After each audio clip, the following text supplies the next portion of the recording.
Hello, Ryan Garland. I am your host of the Paradyme Shift. I cannot wait to expose the true inner depths of institutional wealth building and how to dig deep into real estate investing.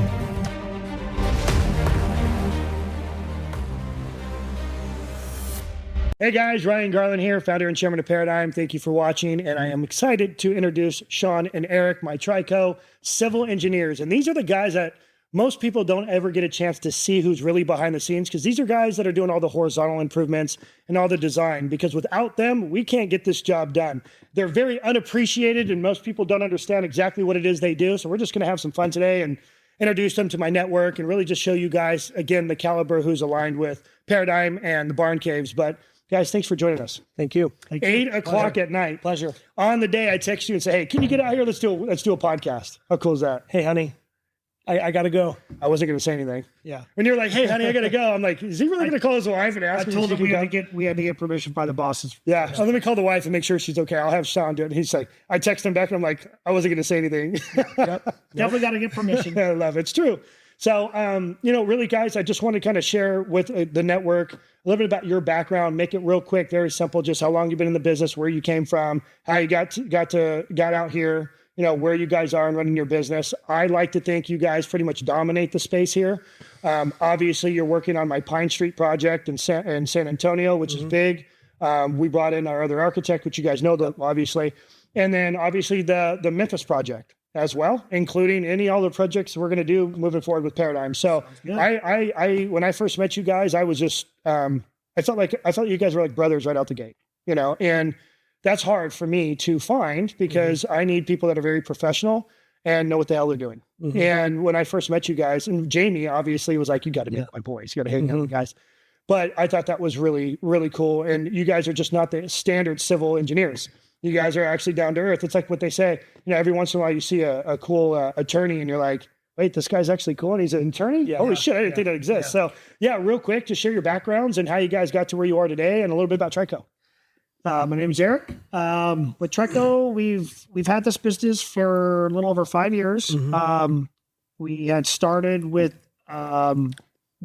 originally with a third partner. After about a year and a half, we decided to buy him out. One of the best decisions we had made. We questioned whether we could do it on our own, and at the time we were doing it and cranking. So we decided to keep going with it. Started in California, moved out here in 05, 06. They say you can do anything in California. You build in California, you can build anywhere else, right? Yeah. Ooh, California. Yeah, it was all storm drain, stormwater in California. That's all that density. We moved out here, and we were engineering. All they said was get it to the ravine, get it to a wash. We were like, really? We were like to clean this? Yep. But yeah, been out here for a little over 20 years, and it's been hell of a ride. It started with when we first got here, we were working up at the foothills, and then about 08 was when the turn down, and we were all everybody felt that one. And I was bartending and figuring out how to just bring in some income. I mean, just got to do something. That was a rough time for me too, man. Yeah. When mortgage company, we went from like 60 loans a month to literally nothing. Yeah. And I had my first son in July of 08. Yep. That's just when my oldest was born. That was rough. One of the first times we had ever. I mean, your daughter, the one that actually watches my youngest son now? Yeah. Oh, that one. Right? Got it. One of the first times I had actually I asked my parents for help. It was that 08 was brutal. Yeah. But a blessing in disguise. Totally. Everything happened for a reason. You bet. Definitely watch those battle wounds really go a long way running businesses, because it just brings back those memories of why you're going to get up early and you're going to get working harder, because you just don't want to go back to that. And having employees, I feel responsible for them too. So I'm glad that you said that, because that's the one thing I talk about a lot, and I don't hear people talk about that very often. For example, I feel that I have a purpose because I have other people that are relying on me to get up and make decisions, and I got to show up. Absolutely. And not only from my clients, investors, what have you, but everybody that I'm in line with, and everybody who believes in the company that's a part of the company. And you guys have a greit staff, by the way. I love everybody on your team. Yeah. We try to just not be the boss. We try to just set a good example. I'm with my work family more than I'm with my family. Totally. Yep. So we try to do the best we can. Try to make it as comfortable as we can and fun, but at the same time get the work done and grind. Yeah, you guys have a really healthy blend of like a corporate setting, but everyone's so close because it's a small business. Yeah. But you guys have really been able to say, look, we got to keep a corporate structure because that's what works. Yeah. But we also need to know that everyone's family here because we're all relying on each other to actually perform. Yeah. Each and every person in there. It's the same thing as me. Is our firm's not too big, but it's at the point where like every person matters like a lot. They move mountains per day. Yeah. And if that person's not performing, it affects everybody else. You know, you guys have that same vibe. Yeah. Have fun. Yeah. Stay focused. Yeah. Absolutely. And you guys for being out here too, you guys have some talent, and I love what you guys have done, and all the way to like the foothills, Riviera. Yeah. I mean, you guys have dominated the space here for sure. It's taken some time to get there. Sure. But through time and people, I mean, that's one thing that I have really taken my pride in is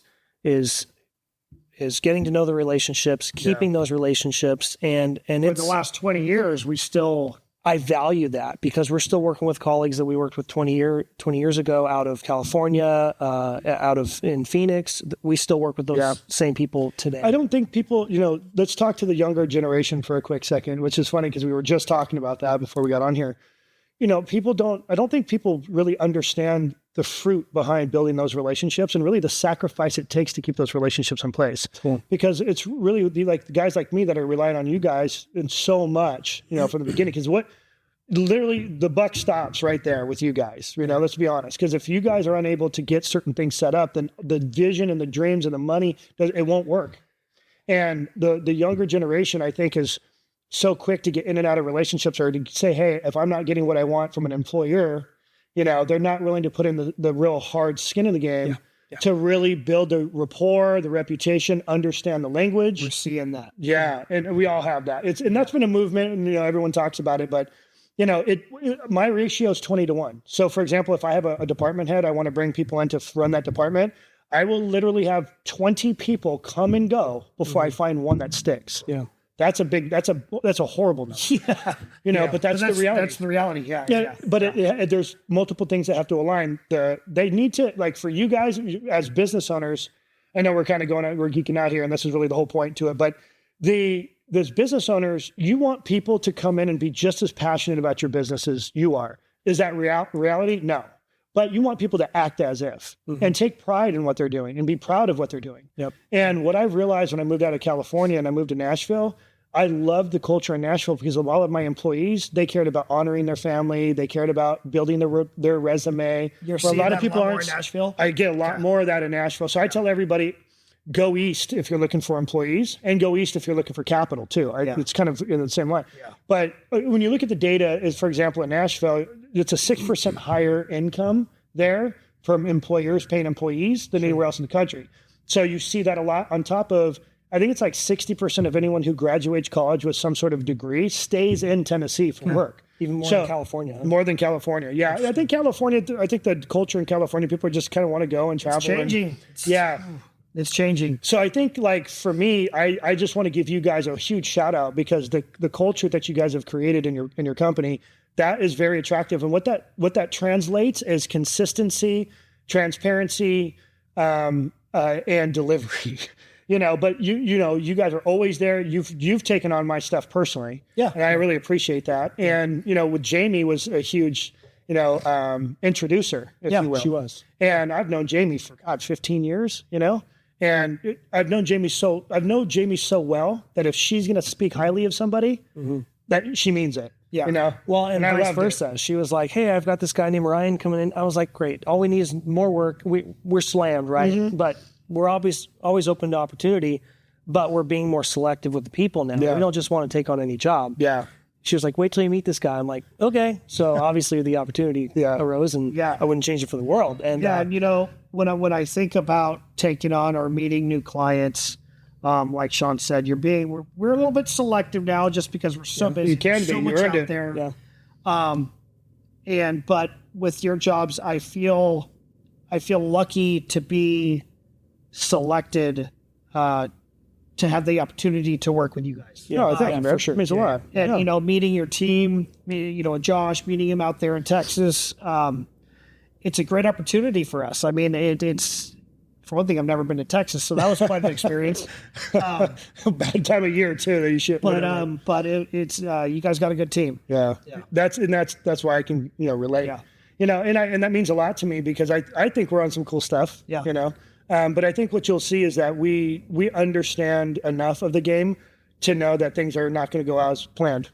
Yeah. You got to learn to pivot and move around and go with the flow. And it's how you react. It's how you react when you have to pivot. Yeah, right. And I think that freak out and just bail, and there's a lot of people that freaking get pissed and they lose their stuff, and but that's just the name of the game. And I think if you can control your emotions, you can control your outcome. Yeah. And really, what it comes down to is really though having that right team and having all those the right people in the right slots. And that's again the whole point to having this is sharing with our group who you guys are and really that culture. It's the relationship that has grown us, has gotten us to where we are today. Yeah. And so with that said, let's talk about the barn caves and let's talk about the gym. Yeah. So first of all, overall, how excited are you guys about just having a gym at that caliber out here? I can't wait. I'm at a I don't want to name any names, but I'm just at a standard gym right now, and it's driving me nuts.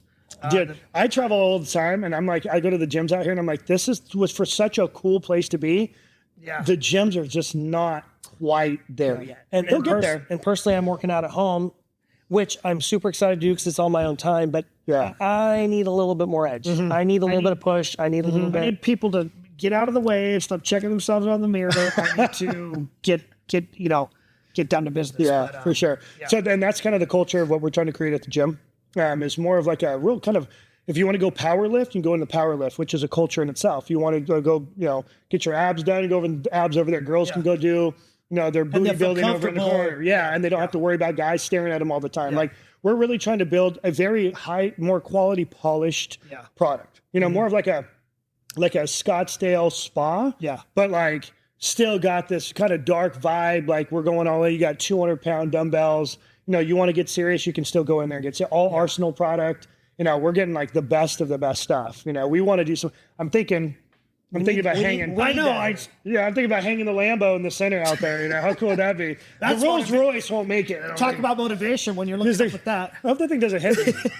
Yeah, the lights are on you, right? That'd be great. Yeah. But so I think that's great. And I think let's just go into it. I think Dennis, we got the Mylar and the plot recorded yesterday. Yep. Yeah, so I think he's working. That was a little bit of a process, but yeah. Got that. I don't know if we should say that. So if it goes viral, and the stuff we've had to deal with the city. And that's the thing too that I want to share with people is investors. I want them to understand that it's if there are delays, it's not necessarily because of us. There's always the cities and the city out here. What do they say? How slammed they are? They've never seen anything like this time of year. Which is a good thing to pay attention to. So it's like, okay, it sucks because we have to wait, but that's huge because that means more development's going on. That means more demand. And then 2 or 3 or 4, that means finance is there. So because a lot of projects have to get the finance. Yeah. So if all of these projects are going on, that means that they're getting the capital somewhere. That's a huge. And money's still flowing, money's still moving. Yep. And that's a big indicator. That's some of the data that I track. On top of DMV records, I want to know how many people are actually truly migrating out here.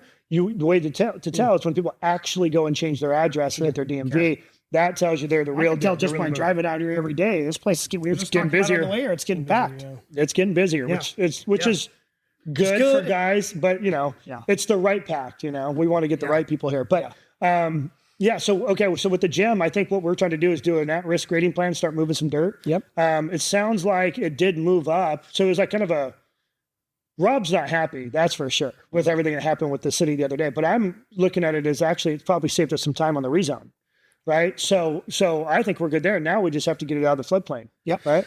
Yeah. That's moving.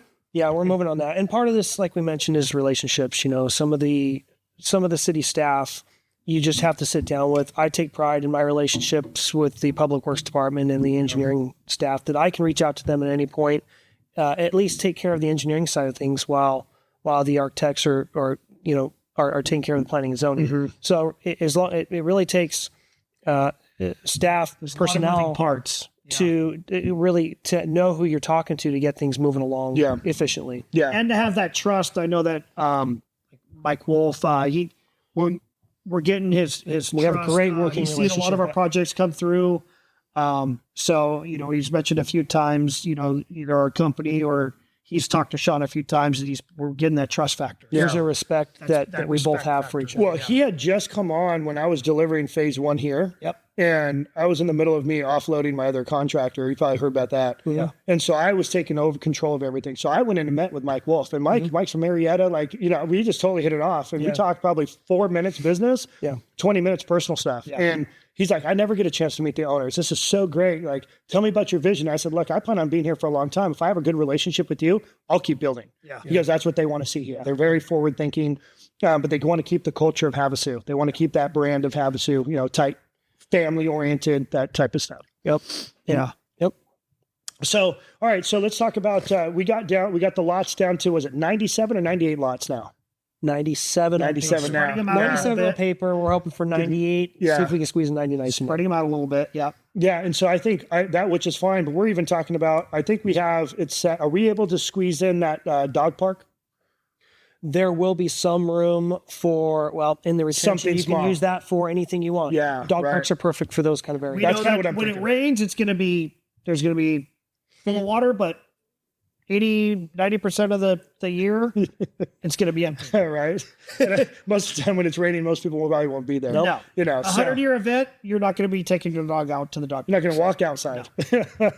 So that 97 lots, obviously it's still pencils. We weren't worried about that. Originally, when I ran my pro forma, I was looking at 90 lots because there was kind of a component to where you guys remember, I was trying to get maybe the share a wall down to maybe duplexes, down to, 3-foot setbacks. Then we moved to 5-foot setbacks, and then really a lot of that had to do with, I know there was more moving pieces, but even a lot of it had to do with like the solar side. Yep. They wanted to see certain things and, how the panels need to be on the side of the house. Unisource has their easement, their dedicated easement they wanted. The more they were trying to fit between those houses. Yeah. But you guys were able to squeeze in that kind of, I call it the center lane that kind of went through the buildings or the rows of buildings. We closed that in, right? We brought them. Yeah. Yep. So that's great. And that helped a lot. And maybe if we can squeeze that in and not lose units, then we'd be happy to have a walkway between the units to have more accessible down. Yeah. Still looking at the potential for underground retention, but of course it's a big cost factor. Try not to go that route. Try to go open space. It's always an option to try to gain units, but we're still obviously. I think it's all going to come down to if it's going to cost me a couple $100,000 and I get 2 units, it probably won't make sense, right? Because my margins aren't that big on each unit, right? No, we're chasing unit count. Yeah. But at the same time, I was talking I met with Eric today, and we were talking about the sales prices in North Point and Viewpoint, and as far as what the cost per square foot is on the exit. And even though, the market has slowed significantly from, what's going on with election, now it's over. I was going to say elections have played a role, but things are still busy. Yeah. And like I said, we haven't slowed down. No. Well, the nice part is when you look at the price points on the exit side, it's still right in line of what's actually trading right now. Like the movement is right there. So I told Eric, I said, my pricing was at $385 a foot. And he's like, well, you're at like average is like $425 a foot at North Point. And I think we're going to have a nicer product, but that's also not including a 70-foot garage and 25-foot wide either. Some of these units are much nicer. Yeah. And an gnarly gym. And you got the golf gym. cart distance. Literally, yeah. So then you got the gym. Then I think the floor plan itself, people are going to, we're finishing up with our renderings where you have the animation where you literally can click through a website and you can walk down each street, go into each unit. It's really pretty cool. So I really want people to know the caliber of that product, because I think if I recall, from the second floor to the ceiling, it's like 25 feet tall. So that huge open floor plan is going to. Be unreal. So our HVAC guy, I just ran into his wife, which they're pregnant. And it's great. I was the first one to find out, I guess. And I'm trying to get him. I told him, I said, so is the middle name Ryan or what? But anyway, so I was talking to him about even going into like engineering for airflow. Because how hot it gets out here and with that all open space, we got to figure that out. Yeah. So he's got some relationships and we're going to work on that too. So the amount of work that's really going in to build the product, it's impressive. Yeah. But just from your guys' experience out here and how many units you guys have been involved in. And I think you guys are working with Apex as well, right? You guys are working with all the big guys. I mean, even I would have to say our competitor, I just love what they're doing, but Lux Locker as well. Yeah. And which is a great model for us to stare at the Paradyme product, because these guys have grown significantly. Because you mentioned Lux Locker. We look at all these units and just look at how we can improve and what works and what doesn't work. Yeah. Just try to improve. Take little things, like even when we drove up, we're looking at little things and how did they do it here, and how you have the tops of them flared out a little bit, which is a 3D cool look. Yeah. So just try to improve on every product that we do. And that's all you can do. Yeah. It's like one of those things when you build a house and you're like, oh, I wish I would have done that, or I wish I would have done that. It's just, it never ends. Yeah. But yeah, what are you guys' thoughts overall? Like, I know you guys love the barn caves, but do you think overall this is a really cool product? Like, people love this thing. That's what people are looking for. I have been seeing it on social media, maybe because I've been talking about it more. Yeah. They've been coming up on my Facebook, and the product is amazing. I mean, to see it here is going to be insane. Yeah. And I think that for those particular families, you're going to have options of different floor plans. Oh yeah. There's 4 different floor plans. Yeah. For particular families who don't want a huge house. I don't want a huge house. Yeah. Less is more nowadays. Less is more. Yeah. They still have the RV garage. They still got that big man cave garage now. Yeah. I think that, so the feedback I'm getting, even because I'm getting people from across the country calling me. That's one of the reasons why we're going to the manufacturing. I'm sitting there going like, well, okay, with new policy, Trump taking office, he's talking about, no tax on overtime. Yeah. We're trying to drive more manufacturing here back into the U.S. And I'm sitting there going, well, I got a manufacturer right here. He's got the whole building. He's only at like 20% capacity. What if I buy some of the equipment? We have an agreement. He manufactures it with his labor under his roof, right? Yeah. And then I can now start delivering this product across the country. That's why we brought on Steven.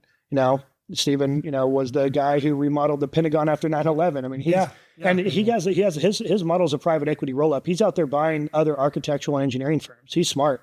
And one of them was focused, they were out of the Bay Area in California, but one of them was solely focused on steel buildings.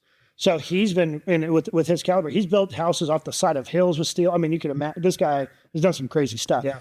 So when it comes to the steel side, he's like, this is very innovative, which he's probably going to disclose in the webinar with all of the stuff that's happened with the floods going on in North Carolina and all the stuff that just happened in Florida, hurricanes and so forth. He's working with the federal government right now to redesign a home that actually it operates like a sail, and the house comes off this. There's a cotter pin. The house floats and turns into the wind, and it's unbelievable what he's doing. And that the house can be turned around and put back down, when needed. And so that's like a temporary thing. Yeah. So it's pretty impressive what he's creating. And that technology, I believe it. Like we're there. The stuff that So when him and I were nerding out and building because obviously he's the architect on Pine Street, so we've spent a lot of time together. Yeah. But now it's like, wait, what? And so that's when I was telling him like, hey, the barn dominium stuff is such a big movement, and I really found that out when I moved headquarters to Nashville. Everything out there, people are basically what they're doing is they have their regular house, but they have land, and then they'll build like a little barn dominium, which has like a little kitchenette and a little man cave and garage, but it has a house and it's full. I'm like, yeah, that's what we're doing here. Yeah. And then everyone keeps asking about living in these. It's not huge. So you have your man cave. Yeah. You have your. It's like your place looks rustic, and you go inside. It's just. You never would know. Yeah, it's unbelievable, but it's a trend. Yeah. And I'm like, okay, well, first of all, if I do it in mass, I can produce something that's cheaper. But where we save money is in the labor, right? Less trades and labor. Now we're getting to a point where we want to manufacture the buildings and even get to a point where we actually are providing a certificate program for other builders and developers that want to buy our units. Their contractors that haven't built steel buildings before can come out and we teach them how to do that. Yeah. We're getting all the way down to a point where my uncle was one of the owners of Standard Pacific. He sold to Lennar. Standard Pacific sold to Lennar. We worked with them when we were in California. Yeah, they're big. They were big in Cali, all over Cali. And then he ended up, long story short, went to Irvine Company and Western National. He just kind of bounced around, started building high rises for Holland Partners. And then he, in essence, retired, but opened up a construction defect litigation firm. And so I call him and said, hey, this is kind of where this is kind of what I'm thinking. He's like, well, if you're going to start delivering ready to tilt up buildings, you need to think at construction defect, because that's where, then handing over liability to the contractor and certain things, because that's where things can come up. Things are going to fail. Where are they? Where did it fail? Was it in the manufacturing? Is it the steel, or is it how they erected it? So, those are the things that we're really bringing to the forefront, but that's what's getting us so much recognition now on the manufacturing side. And what really sparked it was, not only was I getting phone calls off the lead gen that we're raising capital with on social media and Meta and all the things, we're getting phone calls of builders going, hey, can I buy these and just pop them down on an acre over here just outside Nashville or over in North Carolina or whatever? And I'm sitting there like, oh, no, I'm not. And then I had a guy that I had funded projects. I've known him for 15 years. I was funding smaller projects for him before. And I've been tracking his career, and he's growing. Well, I had a project that we finished 45 units of townhomes, 3-story product out in Parkview, or it's called Parkview out in Denver. And so I really started building a relationship with him because he's in Colorado Springs. He calls me and goes, hey, I'm watching what you're doing with this barn cave thing. He goes, I got 200, he's got a 700 acre parcel, and he's chalking it all up right now. He wants to do a master plan community where he's got an anchor, a Kroger anchor, other retail around there. And then he wants to buy 700 of my units.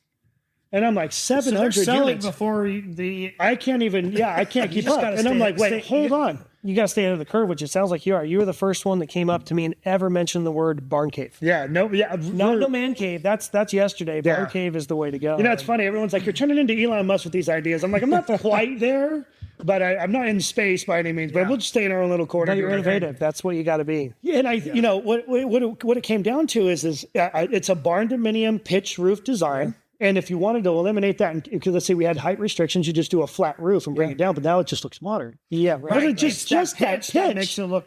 So it makes it simple, but from a marketing and branding side, it makes sense, and people know that's a trendy thing. So when you're marketing for it, I can tag whatever you want on social media, and then you're getting the recognition for a barn dominium. But now you're building that brand and building the awareness, and that's where we're seeing a lot of volume of people coming through that were interested in the product. And it's that open floor plan inside.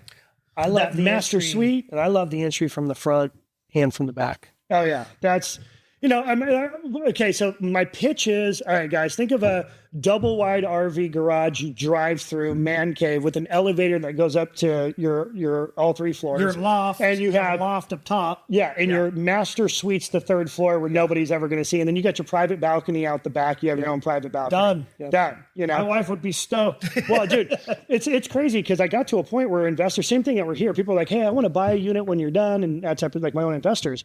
It got to a point where people are like, can I buy one of these? And I'm now telling people, if you want one, you have to come in with 100,000 and you can pick your lot. But now I use that capital to develop the project, right? But what's happening too is they're going, I'm also, if you think about it, now I'm exiting it with a fixed price. So think of it in my perspective. Now I have a fixed price on the exit. I have someone in line buying that unit, and I'm the investor that I had that's buying that unit is I'm using the capital to build. Sure. And so I'm sitting there going like, that's what we should open up for. That's where we're actually raising the majority of our capital. People are going, I want one of these. This is so cool. What do I got to do to get my lot? So if people come to me and I go, well, look, you came through because you want to invest, or I'm looking for a capital. And it goes, well, no, I want to buy one. Well, get in line, because we have just me alone. I told Eric today, I said in my CRM, I have over 400 people in that CRM of people that just want to buy. He's got probably another 250 people. I don't know. This is a role that, how back in the day, back before 08, like Pulte Homes, KB Homes, they were releasing their first phases, and people would come in and put their name in a bucket, and they're literally pulling your name out, and you go pick your, like on a whiteboard. It's like literally going to go back to that. Took that long to get there again with something new and creative. It's not a bad problem to have, but that bucket's going to be this big for my phase 1, and we're going to do the same thing we did here, where just like standard builders, you sell the first phase with a certain fixed price, and then you try to increase those prices in the future phase and drives people towards your first phase. On top of that, this area is what I also want to use for like the design center. So if you want to upgrade your flooring, your countertops, what have you, you can come in here and do all of that. It would all be in your warehouse here. Right here. Yeah. So now, so it's a true builder, and then we're even providing finance for conventional mortgage finance. So we're bringing the whole thing in. Yeah. So think about that, though. If you have guys that are developers, and I also fund developers, now I'm funding my own product. So think about it from a manufacturing side. if I'm manufacturing the buildings, these guys want to buy the buildings and drop them. Let's just call them regular single family houses. The guy comes to me and says, Ryan, I want to build 10 homes. Yeah. I find him those for those 10 homes through one of my funds. Yeah. But he's buying my barn caves. Yeah. I control all of that, not in a bad way, but I have a better oversight for that. So that's one of the reasons why there's so much capital looking at what we're doing, because they're like, you kind of have a little bit more control. Yeah. Absolutely. The vantage point that I have is unbelievable. From finance to exit to, I mean, it's all there.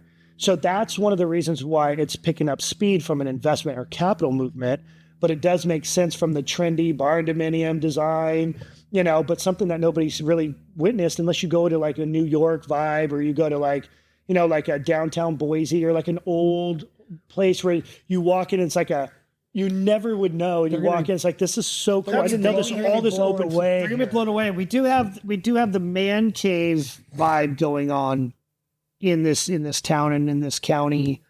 But I pushed the man cave vibe hard. This is going to be that next step where it's not just an RV garage with a loft. This is going to feel homey. Oh, yeah. But you're going to still have the man cave. All the components are still You know there. what I think is going to be the biggest hook is you guys walked in here like, this is so cool. Like this is where we hang out. I could stay here for very long. So, but imagine having 3 floors. So it's like, okay, hold on, wait. I got my garage, I got my cars out, but I have my own space for my own stuff. Wife, husband, doesn't matter. Some wives want their own corner too. But then you go up to your living space and you have that space, which has that open floor plan. Now, mind you, the ceilings are this tall. They're 16 feet. Then you're going to have your view. Then you have a view. So when you get up there, the feeling of it, it's almost like when I moved my headquarters to Nashville, I moved into a high-rise apartment, which it was actually anchored by what's it called? Whole Foods. So it was anchored by Whole Foods. Thanks, Joe. Appreciate it, Joe. Joe knows. Joe's there. He lives with me basically. But yeah, so it was anchored by Whole Foods, and then it was 26 stories high. So I ended up going to the 11th story, and I remember thinking how cool it was. And I moved up to the 21st story, and I'm like, this is so cool being up here, like that high rise feel. Yeah.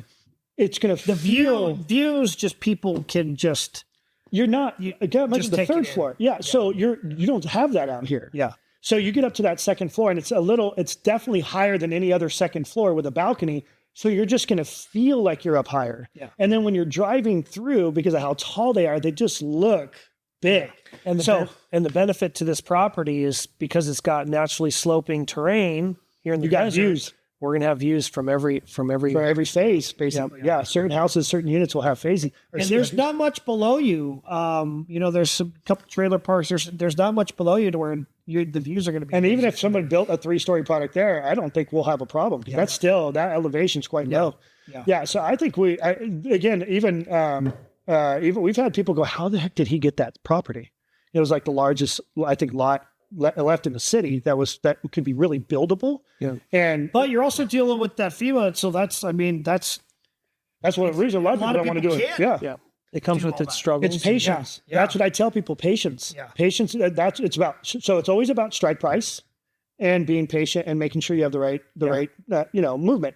What happened with me is when I looked at that and I kind of watched with all the development that happened with the mall and everything, that all that water doesn't really come through there like it used to. Yeah. It's getting pushed out. Yeah. So there's no real water that comes through. So I'm like, this is going to be, in essence, a slam dunk. Yeah. You just got to put in the legwork to get it. Yep.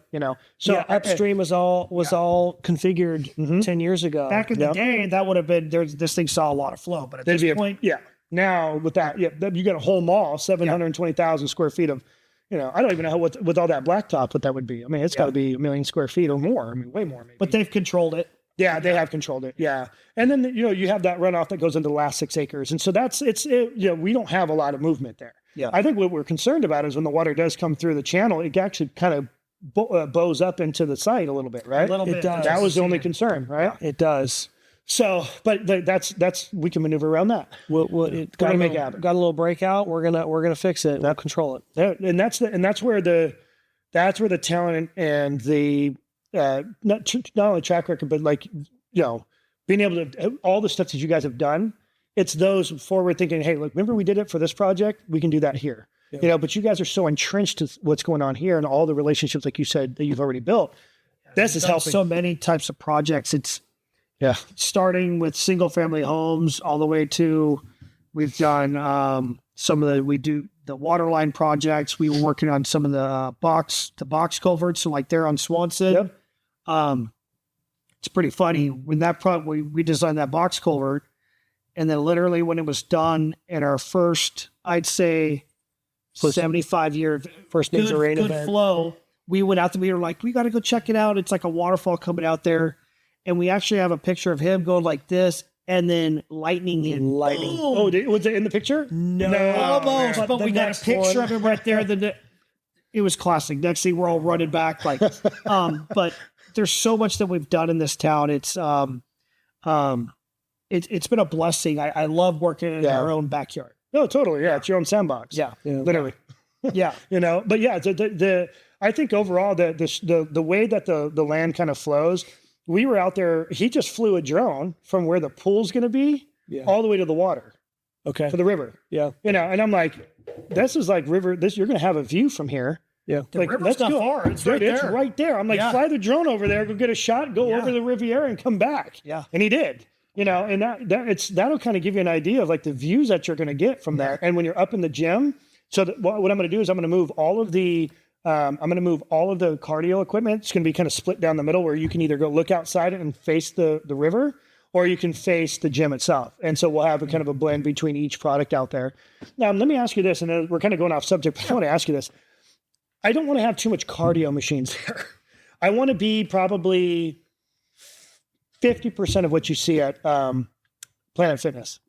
Okay. I think that'd be a good call. A lot of those they're not used. No, they're not used. There's so many of them. It's like 3 rows of like 40 on one side. And they're I never see more than crazy one people person. here because only when it gets to 115 do people Start going run in. inside. Yeah. But even when we were in our prime, we'd run in 110. Run at 8, or you just run at night. get I'd run used at to 9 it. o'clock at night. But yeah, you don't run on treadmills. But all it's just- that stuff. Yeah, it's not for everybody. You take And that's the thing I'm advantage. realizing out here. It isn't for everybody. No, and you take advantage of it's still 80 degrees and it's November. That's beautiful to us out. So I'm going to read this to you. I posted this. You probably have seen it on my social media. So I posted this about the fitness world. It's a little data, right? So here we go. So the global wellness economy was valued at 4.9 trillion in 2019. During 2020, it dropped to 4.5. So it had a little bit of a drop due to the massive fade. Okay. In 2022, the global wellness economy reached 5.6 trillion, which was 14% higher than 19. Okay. And then it's projected at an 8.6% average growth, going to 8.5 trillion in 2027. good. It doubled Good. in 8 years. Okay. And I think what it's we going to need, get. I actually think that's off. I actually think it's going to be more. And the reason is because think of everything that's going on with the FDA, and I think people are getting out there and wanting to get healthy and stay healthy.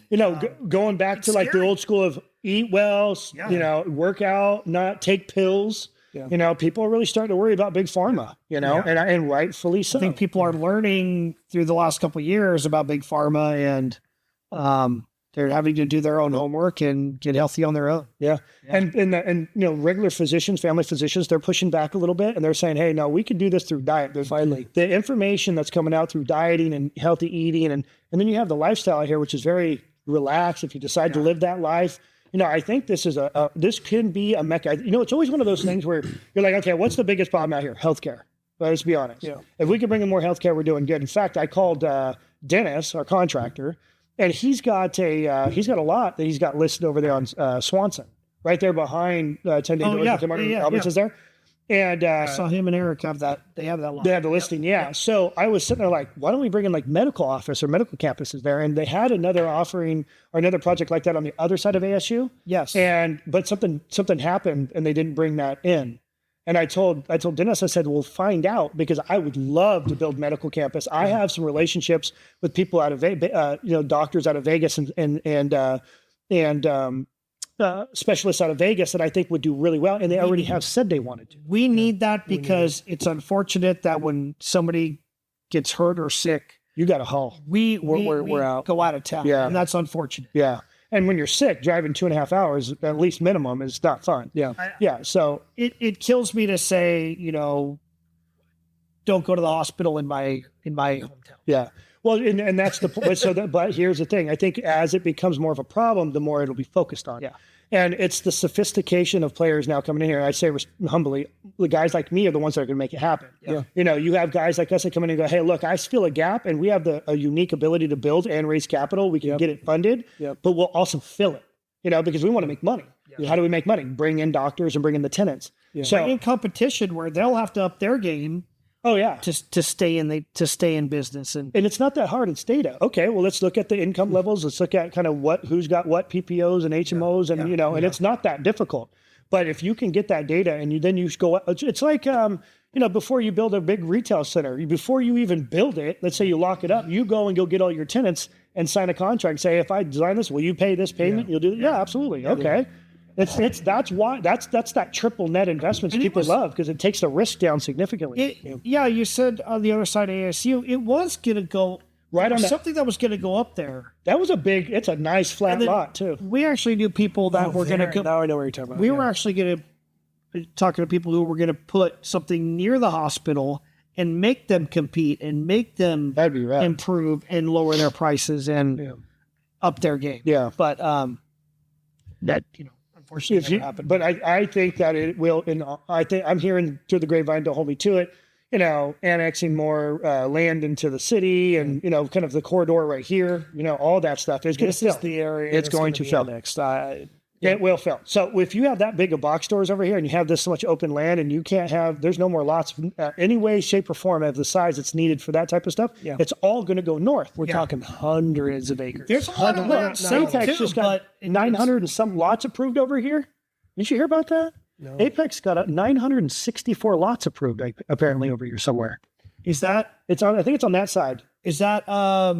Is that Deal Range? I think that sounds familiar. 900 lots? You guys, that's yours, right? On that one too. 900 lots? So that's out by, that's like Havasu Heights? Yeah, Havasu Heights. We're working on a small phase of it. So overall it's like 900 lots, right? Dude, that's a lot. And again, and they're smaller homes. They're like 1,200 square feet. They're trying to make them a little bit more affordable for the So where the garage is going to be? People that are traveling back and forth from Kingman and so they don't have to travel to Kingman. Workforce. Local workforce. Closer. That's what we need here. You do need workforce. That's the businesses will thrive when you have the employees. That's part of the problem with the city staff here too. I've gotten to know a lot of them, and then as they come in, we gain their respect, and then they have to go because they just can't keep their family here. Yeah.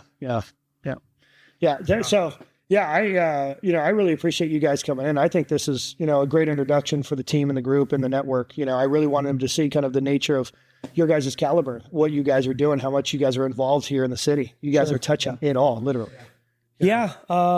We had some competition there for a while. Well, there's enough work to go around for everybody, but as long as we stay loyal but the competition we had, a couple of those firms have gone out by choice, gone out of business. Yeah. And some retired out too. Yeah. And they all fluctuated towards us. So yes, we are very, very, very, very, very busy, but I got to tell you, like we were saying, to have the option to and have the opportunity to choose our work now is so important to us, and choose the people we work with. Yeah.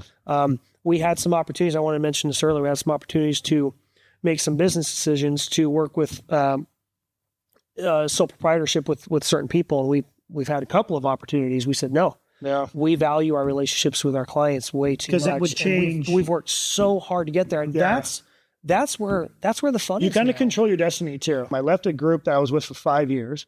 I went over to them because they were poaching me with a big signing bonus. As soon as I got there, I'm like, this is not for me. They didn't care about my existing relationships. That's what I'm afraid of. I literally was losing every one of my past clients, and I'm like, why am I doing this? I'm gaining new clients, but it's like it was so different. I was not what I thought it was going to be. There's a part of us that are like, this could be really cool, and we could maybe make a lot of money. We didn't chase the money. We chased the relationships. Yeah, but you guys already established it's easier to make that decision. Sure. But I mean, like I said, guys like me, I think you guys have a huge run on that. There's some fun stuff there.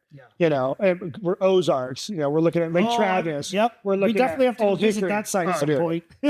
Dude, you know, it's so cool because the relationships I have with Brett over there at Performance Boat Center, which is like the hub of all the guys selling all the boats out here. Yeah. It's like him. He sells most of these. All the guys buy all my stuff from him, and he buys all my stuff back. You know, type of stuff. But man, it's so cool because it's 126 miles long. It is massive. Okay. So you have what, 1 million people come out here, 1.5 million, right? Let's just say, for tourism, it's 9 million people there. It is massive amounts of people there. But it's the same thing. It's what we do here, but at a bigger scale. Right. Yeah. Exactly. 100%. Fast boats. We do the off-road stuff. Yeah. But it's just on a bigger scale. Yeah. And that's the cool part is like, we're kind of, if you think about it, we're really kind of just getting started. If we're only pushing barn caves. Yeah. You know, I actually built a pro forma with my CEO and our guy that does all of our pro formas. He's an MIT guy. I've got him to laugh one time, by the way, like 6 years.